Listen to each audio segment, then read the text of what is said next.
سلام كمي تمسي كبرى سمعتنا بهرميني ميديا نهلم سولس عسرته وكل مقابيز تدالو حصرت زيناتات هاجرات نرديك انه فلما عندنا تبتاتو مس صنبل مبعال بانديرا نيتو معرة لومي ابراس لساب زركبوانا بيت صحفت نيتو بانديرا شودن ابتي مدبر ودب كم تسغلت artificial intelligence ንሰራሕተኛታት ጉዳይ ኤጀንሲ ማሕበራዊ መድሕን ሽወደን ጸገማት ኒውሮ ሳይካትሪ ዘለዎም መንስያት ዝምልከት ለቦታት ንኽቡ ኣገዳሲ ሓገዛት ይገብር ምህላው ከምኡን ጉዳይ ምልውዋጥ እስራት ነቲ ኣብ ሽወደን ብገበናት ምትሓስ ኣህጉራዊ ሕጊ ዝተፈርዲ ኢራናዊ ሓሚድ ኑሪን ኣብ ኢራን ዝተኣስሩ ክልተ ሽወደናውያንን ተወሳኺ ትኹረት ክወሃቦም ምግባሩን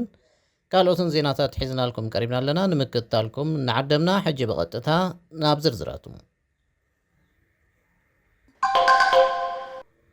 ምስ ምጽምባል ባንዴራ ኔቶ ማዕረ ሎሚ ኣብ ብራስለስ ኣብ ዝርከብ ዋና ቤት ጽሕፈት ኔቶ ባንዴራ ሽወደን ኣብቲ መደበር ውድብ ተሰቒላ ኣብ ሶሌፍቴዮ ዝርከቡ ኣባላት መበል 121 ረጅመንት ኣጋር ሰራዊት ሲቪላውያን ከምኡን ወታደራውያን ወከልቲ ኣብቲ ስነ ስርዓት ተሳቲፎም እዮም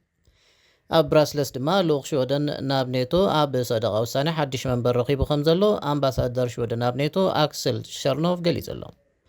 ዝናኾነ ኣብ ሽወደን ዝነብሩ ዜጋታት ሕብረት ኣውሮጳ ዝመጽእ ሰነ ኣብ ዝካየድ ምርጫ ሕብረት ኣውሮጳ ኣብ ሽወደን ክመርጹ ይኽእሉ እዮም ተባሂሉሎም እዚ ናይ ምርጫ ቅጥዕታት ናብ ኩሎም ኣብ ሽወደን ዝነብሩ ዜጋታት ሕብረት ኣውሮጳ ብኢሜይል ተላኢኹሎም እዚ ምርጫ ቅድሚ 10 ጉንቦት ክቐርብ ኣለዎ artificial intelligence ንሰራሕተኛታት ጉዳይ ኤጀንሲ ማሕበራዊ መድሕን ሽወደን ጸገማት ኒውሮ ሳይካትሪ ዘለዎም መንስያት ዝምልከት ለቦታት ንኽቡ ኣገዳሲ ሓገዛት ይገብረሎም ምህላው ገሊፆም እቲ ናይ ኤኣይ መሳርሒ ንሰራሕተኛታት ሓደ ጠበቓ እንታይ ክገብር ከም ዝኽእል ንኸለልዩ ይሕግዞም ኣሎ ከም ኣብነት ኣብ ሕክምናዊ ምስክር ወረቐት ደኺሙ ዝብል ቃል ብኸመይ ከም ዝትርጎም ሓገዝ ዝህብ ዘሎ artificial intelligence እዩ እዚ ኣብ መንጎ artificial intelligenceን ሰራሕተኛታት ኤጀንሲናን ዝካየድ ናይ ሓባር ዕዮ ይትብል ኣብቲ ኤጀንሲ ስትራቴጂስት ልምዓት ሄዳ ስቲልበሪ ዝናኾነ ኣብ ሽወደን ልዕሊ 172,000 ሕሙማት ኣብ ወርሒ ጥሪ መጥባሕትን ምግባር ኣብ ዝርዝር መጸበይ ከም ዝነበሩ ኣገልግሎት ዜና ሬድዮ ሽወደን ሓቢራ ንገሊኦም ንነዊሕ እዋን ምጽባይ ንኹነታቶም ዘጋድድ ክኸውን ከም ዝኽእል ካብ ምምሕዳራት ከተማን ዞባታትን ሽወደን ዝተረኽበ ስታቲስቲክስ ይሕብር እዩ ጉዳይ በኣዝዩ ሕማቅ ኩነታት መትሓዙ የቕሬታ ድሕሪ ምሕታት መጥባሕቲ ምግባር ከም ዘይክእል ነጊሩ ንትብል ን4 ዓመት መጥባሕቲ ሕቆቕ ትገብር ክትጽበ ድሕሪ ምጽናሕ ብሓኪም መጥባሕቲ ከም ዘይከውን ዝተነግራ ብርጊታ ጉዳይ ምልውዋጥ እስራት ነቲ ኣብ ሽወደን ብገበናት ምትሓስ ኣህጉራዊ ሕጊ ዝተፈርደ ኢራናዊ ሓሚድ ኑሪ ከምኡን ኣብ ኢራን ዝተኣስሩ ክልተ ሽወደናውያን ተወሳኺ ትኹረት ክወሃቦም ገይሩሎም ላዕለዋይ ቤት ፍርዲ ሽወደን ጉዳይ ናይቲ ኣብ ኣህጉራዊ ሕጊ ክኢላ ዝኾነ ሓላዊ ቤት ማእሰርቲ ነበር ከም ዘየመሓላልፎ ድሕሪ ምግላጹ ስዒድ ማሕሙድ ሕጂ ኢራን ኣብ ልዕሊ ሽወደን ጸቕቲ ክትገብር ኢሉ ከም ዝኣምን ገሊጹ ኣሎ ኣብዚ እዋን እዚ ክልተ ሽወደናውያን ዜጋታት ብስልያ ተኸሲሶም ኣብ ኢራን ተኣሲሮም ኣለዉ እንተኾነ ግና መንግስቲ ሽወደን ነዚ ማእሰርቲ ምኽንያት ዘይብሉ ብምባል ከዋድቆ መጽንሑ ዝፍለጥ እዩ ኖርዌጃውያን ማናቱ ማርከስን ማርቲነስን ዝሓለፈ ቀዳማ ኣብ ዝተኻየደ ውድድር ደርፊ ሽወደን ሜሎዲ ፌስቲቫልን ተዓዊቶም ዘዕወተቶም ንጽል ደርፊ ዘይርሳዕ ዘርእስታ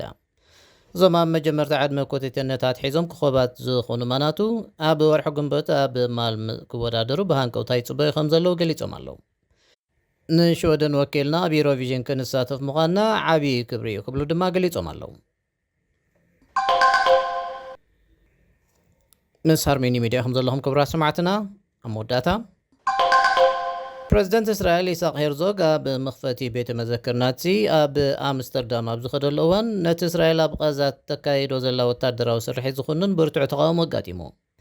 ኣብ ጥቓ ሃገራዊ ቤተ መዘክር ናዚ ኣብ ዝርከብ ኣደባባይ ኣብ ዝተኻየደት ናይ ተቃውሞ ሰልፊ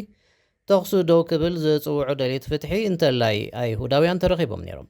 ክልቲኣተን ባንዴራታት ፍልስጤምን እስራኤልን ብሰልፈኛታት ተታሒዘን ተራእየን ገለ ሰልፈኛታት ኣብ መካይን ፖሊስ ምድያቦም ናብ ፖሊስ እንቋቑሖ ክድርብዩ ኣብ ዝጀመረሉ ከዓ ካብ ፖሊስ ግብረ መልሲ ከመተዋቦም ማዕከን ዜና ሆላንድ ዴ ቴሌግራፍ ሓቢራ ኣላ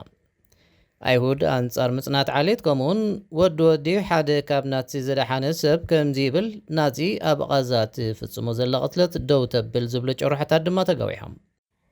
እቲ ቤተ መዘክር ቅድሚ እቲ ብ7 ጥቅምቲ ዘጋጠመ መጥቃዕቲ ሓማስ ንሄርዞግ ከም ዝዓደሞ ገሊጹ ኣሎ